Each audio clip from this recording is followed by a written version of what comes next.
¿Cómo están? ¿Qué tal? Les saluda el profesor Michael Ayala. En esta ocasión he considerado pertinente, la verdad quería hacerlo hace tiempo, pero no tuve la posibilidad, pero ahora sí la tengo, de hablar de las constituciones que hay en el Perú. No voy a hacer una indagación profunda, voy a hacer una visión panorámica para que ustedes puedan tener una idea. Hoy, y de hace ya varios años, he ido hablando de cambiar la constitución y se habla mucho de la constitución, pero muy pocos conocen la historia de la constitución en el Perú y los procesos que ha vivido, la razón de su existencia, qué hubo antes. Así que hay un textito en Primera de Tesalonicenses 5:21 en la Biblia del Nuevo Testamento que dice, ¿no? En el Nuevo Testamento, el libro de Primera de Tesalonicenses 5:21, escudriñarlo todo, retener lo bueno. Frente a la vorágine de información que hay de diferentes lados, lo que yo te recomiendo es que leas trabajos de investigación académica, que tengan el debido sustento, el debido respaldo, para que tú puedas sacar tus propias conclusiones y tus propias opiniones. Sobre todo hoy día, mis queridos estudiantes, ¿no? Y amigos que me están escuchando, sobre todo hoy día donde los ánimos están bastante exacerbados, donde hay más reacciones de ira y de confrontación que en sentarse a dialogar, que es algo que como país de pronto hemos perdido un poco o bastante, pero es necesario regresar a poder conversar y poder analizar también la situación respecto a la Constitución, y esto nos va a dar luces también de lo que tenemos que pensar como país. Ustedes saben, yo soy profesor, así que en calidad de profesor voy a presentar la información, sin emitir un juicio, sin decir malo o bueno, simplemente presentar la información. Vamos entonces con una primera parte. 1821, ustedes lo conocen, la proclamación de independencia, sí, 28 de julio de 1821, pero también recuerden que ahí no terminó la dominación española. Recuerden que San Martín se tuvo que ir y en lo que se fue, el grupo que había quedado dirigiendo el país a modo de república, intentó sostener la situación, pero no pudo. Y a raíz de esto va a venir Bolívar. La batalla de Ayacucho se da en diciembre de 1824, 3 años después, y Ramón Rodil se va a retirar recién en 1826. Entonces, lo primero que tienes que sacarte de la cabeza es que en 1821 se declaró la independencia y todos felices, todos contentos. No, los conflictos, las guerras, los retrocesos y avances continuaron. Y es algo que a veces olvidamos, hay que recordar. ¿Por qué? Porque hay un grupo de gente que estaba de acuerdo con la república, pero un grupo de gente que estaba de acuerdo con otras formas de gobierno, ¿correcto? Entonces, en esta época tenemos 4 sistemas de gobierno que estarían pensados para dirigir, digamos, el país. No estoy hablando también de todo el problemón que es bien España. La razón por la que los países, las colonias sudamericanas desconocen el gobierno de España es porque había entrado alguien, digamos que básicamente las fuerzas de Napoleón habían entrado a España y había una división en España entre los que seguían al rey Fernando y los que seguían a Napoleón. Y ante esta división en Sudamérica, muchos tomaron esto como una situación para poder generar un proceso de independización. A veces olvidamos estas cositas y no nos han enseñado de repente con paciencia, pero el proceso de independencia no fue automático y eso es lo que tenemos que tener todos en cuenta. La raíz del proceso de independencia se da por un descontento de un grupito de poder, que básicamente fueron los criollos. Pero antes de eso había también un grupo que estaba muy descontento, que eran pues la nobleza indígena, ¿correcto? Entonces, lo que quiero que con lo que se queden, porque ustedes pueden seguir investigando, es que los procesos históricos son complicados, accidentados, que tienen una serie de paradojas, de bemoles, de sintonías, de sinfonías y situaciones extrañas. Eso fue el proceso de independencia. Cuando hablamos del 28 de julio de 1821, es una fecha simbólica porque marca un punto de quiebre, pero no se termina de hacer un cambio, por si acaso. Entonces quiero que se queden con eso, por favor. Es muy importante. En Europa estaba habiendo un montón de movimientos había ocurrido en 1789 la Revolución Francesa, y antes de esto, pues lo que regía era la monarquía absoluta, casi siempre. ¿Qué es la monarquía absoluta? Es un sistema de gobierno, ¿correcto? La república ha satanizado la monarquía absoluta, pero no es que sea ni mala ni buena, era un sistema de gobierno que funcionó en algún momento, porque era una respuesta a el intento de dominar de los papas. Los papas tenían un sistema más o menos teocrático, y ellos también tuvieron un sistema que en su momento funcionó, pero luego dejó de funcionar. Entonces, los sistemas políticos funcionan o no funcionan, o funcionan regular o funcionan mal, ¿correcto? La aplicación a veces va bien y otras veces ya no. Así de sencillo. Entonces, la monarquía absoluta concentraba todos los poderes y permitía en su momento un nivel de organización mucho más veloz frente a emergencias. Pero conforme fue pasando el tiempo, había necesidad de cambiar de esquema, porque la monarquía absoluta ya no funcionaba. Y no funcionaba porque habían aparecido nuevos actores sociales, los burgueses, había situaciones, digamos, económicas, el descubrimiento digamos, de otras rutas marítimas, en fin, una serie de situaciones que hacen que la monarquía absoluta ya no sea un modelo a seguir. Y va a haber un siguiente modelo que va a ser la monarquía constitucional. La idea es de que el pueblo, digamos, proponga o plantee la presencia de un monarca que sea símbolo de orden, pero en realidad no gobierna, sino que lo gobierna básicamente un parlamento y sus ministros. Luego, esto va también a cambiar a lo que sería una monarquía parlamentarista, en donde ya el parlamento tendría pues mayores poderes y la monarquía tendría funciones ejecutivas, digamos, claves, pero no todo el tiempo, ¿correcto? Y el otro sistema, digamos, inspirado en Francia, que tenía también su antecedente en Estados Unidos, es la república. Básicamente la representatividad, la elección de gobernantes a partir del pueblo, ¿correcto? Esto viene de la Ilustración. Muy bien, entonces, de repente los estoy bombardeando con mucha información, pero vamos en orden. Lo primero que dije es: la historia peruana es un proceso accidentado que tenemos que entender con paciencia. Número 1. Número 2. El 28 de julio de 1821 es una fecha simbólica, pero no es que termina todo y comienza algo nuevo. No fue así, ¿correcto? Lo tercero, todo lo que pasaba en Europa tenía repercusiones en nuestra tierra, en nuestro, digamos, territorio en ese momento. ¿Sí? ¿Queda? Entonces, hasta antes de 1821 éramos colonia española, ¿correcto? Y dentro de este territorio había personas que querían seguir siendo monarquía absoluta, otros querían una monarquía constitucional, otros de repente una monarquía parlamentarista sin que ellos se dieran cuenta, y otros una república, ¿correcto? Hasta ahí. Los primeros que se van a independizar son los que están lejos de Lima: Buenos Aires, Santiago de Chile, lo que es Caracas, Bogotá, Quito. Estos lugares externos se van a independizar más rápido, porque el centro del poder está básicamente en Lima y el Alto Perú, que hoy conocemos como Bolivia. Correcto. Entonces, vamos por esa situación. Es una cuestión política, ¿sí? Sin juzgar. Son sistemas de gobierno y cada uno tenía sus partidarios. Ya está.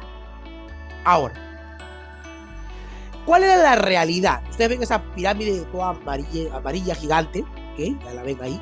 Bueno, básicamente, pues, ¿quién gobernaba Sudamérica? Un grupo muy pequeño, ¿no? La población en general era, pues, la gran mayoría, pero quienes gobernaban era una minoría, ¿correcto? Esto es una realidad de la época, ¿correcto? Es una realidad de la época. Quienes detentaban el poder político, económico, social, en realidad eran los españoles, los criollos, la nobleza india, y algunos grupos de mestizos o mezclas también tuvieron por ahí, ¿sí? Eso hay que tenerlo claro también. Esto a nivel de lo que es Sudamérica, de lo que es Centroamérica, básicamente funcionaba así. Ahora, no es que malo o bueno, simplemente era un esquema que se heredaba de la corona española. Otra vez, no vayan a pensar que, sí, qué malo, injusticia. No, simplemente era un sistema de gobierno, un sistema de organización social que ya no funcionaba. ¿Y no funcionaba por qué? Porque ya no podíamos hablar poquito a poco de españoles puros, de criollos puros, de nobleza indígena pura. Había habido un montón de mezclas, había gente que era mulata, que tenía mucho dinero y accedía al poder, había gente que era española, que se había empobrecido. Entonces ya no podemos hablar de esta situación, digamos de una pirámide en el sentido de control social. Había funcionado en otra época, pero ya no estaba funcionando. Entonces, ante esto, la generación de 1821 dice, bueno, vamos a cambiar de esquema. La pregunta es ¿cuál? Y ahí van a ver las complicaciones y las dificultades. Ok, entonces, don José de San Martín llega, ustedes saben que llega, pero él llega con una idea de una monarquía constitucional, porque él creía que la población peruana no estaba lista para una democracia, para una república. No lo creía. Había que traerse un noble de por allá, de por Europa, traerlo y aquí, digamos, que instaurar una especie de república, perdón, de una monarquía constitucional. Pero hay un grupo que no, que quiere república, que básicamente son los que desean formar pues la asamblea constituyente, ¿no? Y lo que le va a decir San Martín es, yo no estoy de acuerdo, pero la propuesta de San Martín no va a funcionar.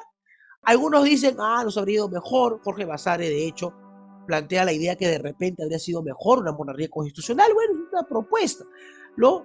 Otros dicen, no, la república, ¿correcto? Y esta discusión también va a continuar, ¿ok? Miren desde dónde viene el conflicto. La cuestión es que se nombra una asamblea constituyente, ¿correcto? El primer Congreso Constituyente del Perú se va a instalar en 1822, un año después de la proclamación de independencia. Tendencia liberal. ¿Qué significa la tendencia liberal? La tendencia liberal significa que el poder legislativo, o sea, los parlamentarios, los congresistas, como lo conocemos nosotros en el Perú, son los que van a dirigir el país y le van a decir al Ejecutivo qué hacer. Fue promulgada por el presidente José Bernardo de Tagle el 12 de noviembre de 1823. Miren bien las fechas, ¿ok? Todavía están los españoles en el sur. No llega a regir, ¿por qué? Porque para 1824 ya la situación se había diluido. Toda la efervescencia del inicio de los patriotas se había disuelto prácticamente y las tropas realistas habían ido tomando el poder que San Martín había ido ganando de a pocos. Y van a llamar a Bolívar y Bolívar va a venir. Y cuando Bolívar viene, ¿qué es lo que hace? Él dice, bueno, hombre, que yo quiero una dictadura. Y dictadura, se acabó. Nada de constitución, nada. Él asume todos los poderes porque era una situación de emergencia, trajo tropas, reclutó aquí, se organizó y va a ser restaurada esta constitución en 1827 y va a regir hasta 1828 porque la va a reemplazar una nueva constitución. Ahora, vamos por partes. Vamos con la primera. Bolívar gana, correcto, él gana, sus tropas ganan en Ayacucho, el bando de Sucre, pero Bolívar hizo la demanda de que se iba a ir y todo el mundo le dijo, no, quédate, vamos. Eso fue lo que le dijeron. La realidad era de que él quería una Sudamérica liberal, ¿no? Tendencia liberal y todo lo demás. Lo cierto es que el gran problema es que él que se quería poner en la cabeza. Y básicamente era poner un emperador nuevo, porque él quería digamos, la unión el sueño panandino, la unión panamericana, digamos, pero él al mando, él arriba. ¿No? Y como ustedes saben, en el Perú los dictadores no duran mucho, a lo mucho duran 10 años, es el tope de lo que hemos visto en la historia peruana, ¿no? La cuestión es de que Bolívar va a tener que irse, porque no lo van a dejar. Se aprueba esta constitución, pero no va a durar porque era una constitución vitalicia, ¿no? Donde se le otorgaban tremendos poderes a Bolívar y no. Ahí sí, todas las fuerzas políticas se unieron para decirle a Bolívar, chao. Y bueno, Bolívar se terminó yendo. Así que vamos con la tercera constitución, vamos tres, miren en cuántos años. Constitución Política de la República Peruana de 1828. Es la tercera carta política, ¿ok? ¿Quién la aprueba? El segundo Congreso General Constituyente del Perú y promulgada el 18 de marzo de 1828 por el presidente, en ese momento, José de la Mar, que de verdad no quería ser presidente, pero no había otro, lo pusieron a él. también de tendencia liberal. Ahora, quiero que entiendan esto. Se ha acabado la monarquía absoluta, pero la mentalidad de monárquica todavía la tienen los militares que han ganado. Todavía la tiene la mayoría de la gente. Y de hecho se está haciendo constituciones no pensando en el 100% de la población, sino pensando bajo la lógica de que yo soy una élite llamada a gobernar y los demás me obedecen. O sea, la idea de una democracia participativa para no era así. Porque la comunidad indígena era vista como inferior, la comunidad afrodescendiente era vista como inferior. Entonces, cuando hablamos de constituciones, en realidad hablamos de quienes están organizando el país, es un grupito chiquitito, ¿correcto? Muy pequeño. Ahora, va a regir hasta el 10 de junio de 1834. Recuerde, esta constitución está pensada en el legislativo, dándole órdenes al ejecutivo. Ahora, va a ser el modelo para las siguientes constituciones. Va a ser considerada como la madre, ¿ok? Ahora, debimos habernos quedado ahí, ¿no? Pero, ¿qué estaba pasando en el Perú? Bueno, ustedes deben saber que estamos en el primer militarismo. Militares van, militares vienen, golpe de Estado, rebeliones, usurpaciones, peleas, se agarran a balazos en la plaza de armas, una serie de cosas, ¿correcto? Entonces, mucho papel, pero hubo poca aplicación práctica y habían problemas grandes a nivel nacional que nunca se terminaron de resolver. Para esta época, el Perú es rural, es muy escaso el grupo de zonas urbanizadas, ¿correcto? Somos un país rural. Y vamos ahora con la Constitución de la República Peruana de 1834. Ya vamos 4, ¿ah? Miren, independencia 1821, 1834, llevamos 4 constituciones, que va a ser discutida y aprobada por la Convención Nacional, ¿correcto? Y es un nombre bueno que se adoptó. Se va a promulgar el 10 de junio de 1834. ¿Por qué? Por el general Luis José de Orbegoso. Y de tendencia liberal, básicamente enmendaron algunas cositas de la Constitución de 1828, básicamente para evitar, porque ahí también se estaban dando cuenta los no militares, que los militares estaban asumiendo demasiados roles en cuanto al Ejecutivo, y también, y aquí está la situación, tenemos el tema de Bolivia, ¿correcto? O el sur del Perú. Ya para estas épocas estamos cerca a lo que vendría a ser la propuesta de Santa Cruz de unificar Perú y Bolivia, esa es la Confederación Perú-Boliviana. Y vamos a ver lo que viene. Aquí viene un segundo. Vamos a ver. Constitución Política del Perú de 1839. Va a ser la quinta carta política del Perú. Va a ser elaborada por un congreso que se reunió en Huancayo, ¿no? Conocida como la Constitución de Huancayo. ¿Se va a promulgar cuándo? El 10 de noviembre de 1839. ¿Por quién? Por el presidente provisorio Agustín Gamarra y de tendencia conservadora. ¿Qué pasó? ¿Por qué? Liberal, luego conservador. Básicamente, ¿por qué? Porque el problema de una constitución en la que descansa el poder en el Congreso es que tienes a 180 o a 200 o a 100 o a 500 que nunca se ponen de acuerdo y que se demoran en ponerse de acuerdo, y eso hace que no se puedan tomar medidas rápidas. Esa es la debilidad de una constitución pegada al legislativo. Y a esto Gamarra plantea una constitución donde se le da más poderes al Ejecutivo.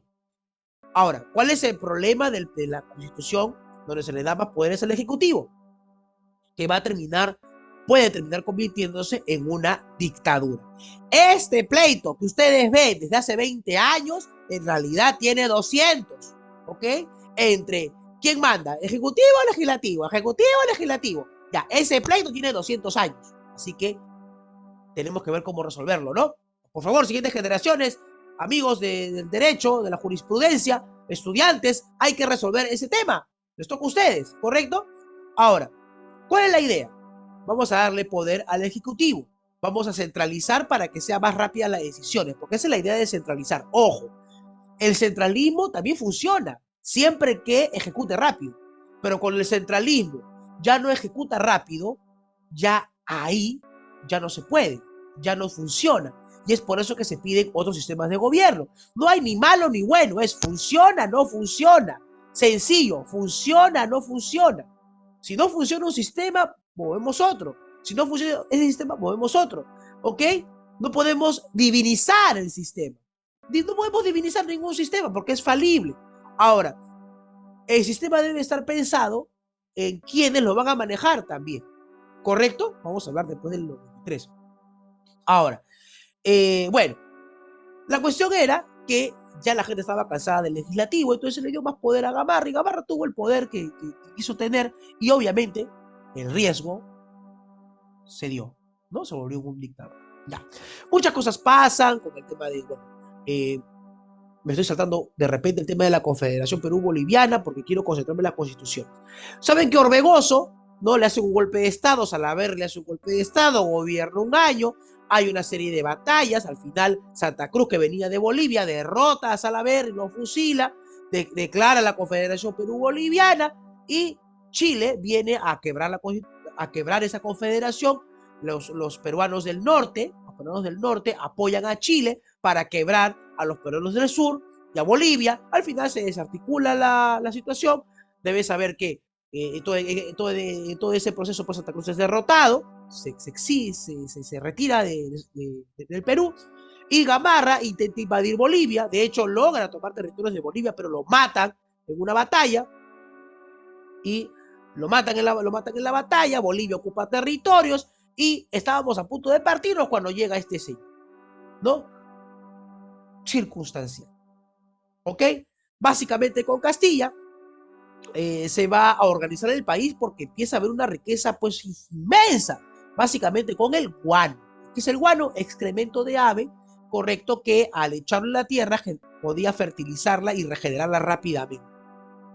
La abundancia, ¿no? La abundancia para muchos, esta gran abundancia peruana fue la perdición del Perú que estaba empezando a surgir y ordenarse. No sé, yo creo que hay más factores además de este, ¿no? Puede ser un factor, pero hay muchos más factores. Es la sexta constitución que rigió el Perú.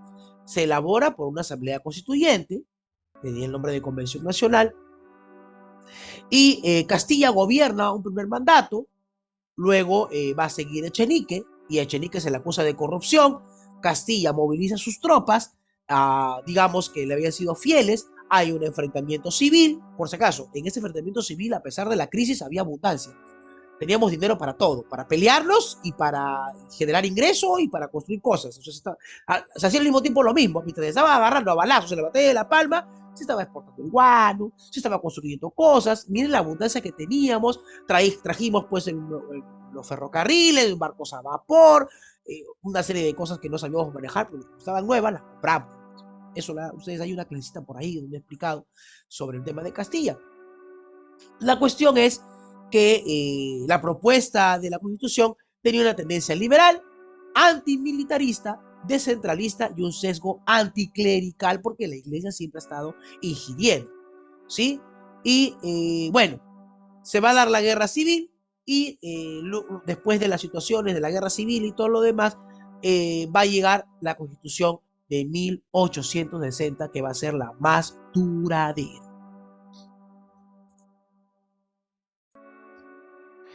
Muy bien, llegamos a la constitución más duradera. Ahora, cuando Castilla entra, como tiene recursos, hay dinero para todos. Para el que reclama y para el que no reclama. Para el que se enoja y para el que no se enoja. Para el que quiere robar y para el que no quiere robar. Para todos hay dinero. Hay dinero para debatir. Hay dinero para hacer libros. Hay dinero para todo. Y hay dinero sin hacer nada. Prácticamente. Es la idea con el tema del guano. Dinero para mantener felices a los militares, a la burocracia. No, es decir, hay dinero para todo. Pero ese dinero que pudo haberse aprovechado para invertir en industria, es decir, mientras otros países como Chile estaban forjando su sistema de industrias, ¿no? Su revolución industrial y todo esto, Perú vivía con la abundancia suficiente como para vivir sentado, casi literalmente estar echado recibiendo el dinero, ¿no? A ese nivel.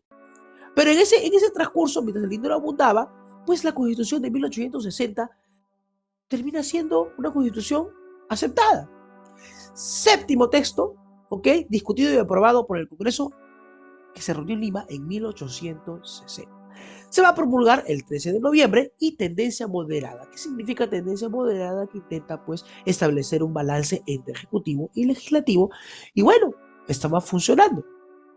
Básicamente, conservadores que daban más presencia al ejecutivo y liberales que daban más presencia al legislativo van a decir, vamos a construir una constitución que mantenga equilibrados los poderes, ¿no? Real. ¿Por qué realista? Porque muchas cosas estaban en el imaginario intelectual y es un problema en el país también. Tanto gente que dice ser de derecha o dice ser de izquierda tienen ideas muy hermosas, inaplicables en la práctica, porque no tenemos pues una formación política consistente y sólida como para poder distinguir en qué es lo posible y qué no es lo posible, qué es lo orgánico y qué no es lo orgánico.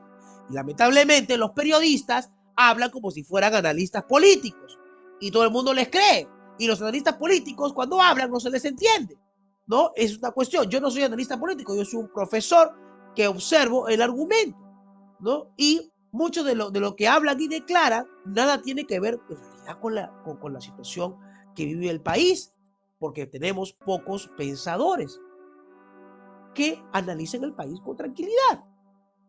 Ahora, entonces, la idea es que se coloca la Constitución, ¿sí?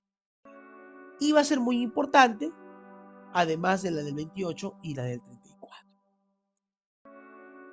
Bueno, hay un intento de constitución de 1867 con este señor, Mariano Ignacio Prado. 1866 es una fecha importante, acuérdense del combate 2 de mayo, se gana. Mariano Ignacio Prado era pues el héroe, ¿no? Había depuesto a Peset y a Díez Canseco y había asumido él las funciones, pero inmediatamente él asumió, la gente tenía el temor de que se convierta en un dictador. Al final, este esquema ultraliberal que había planteado Mariano Ignacio Prado no funciona y, digamos, porque la del 60 funcionaba mejor. Así que se da una revolución y vamos a regresar a la moderada, pues de 1860.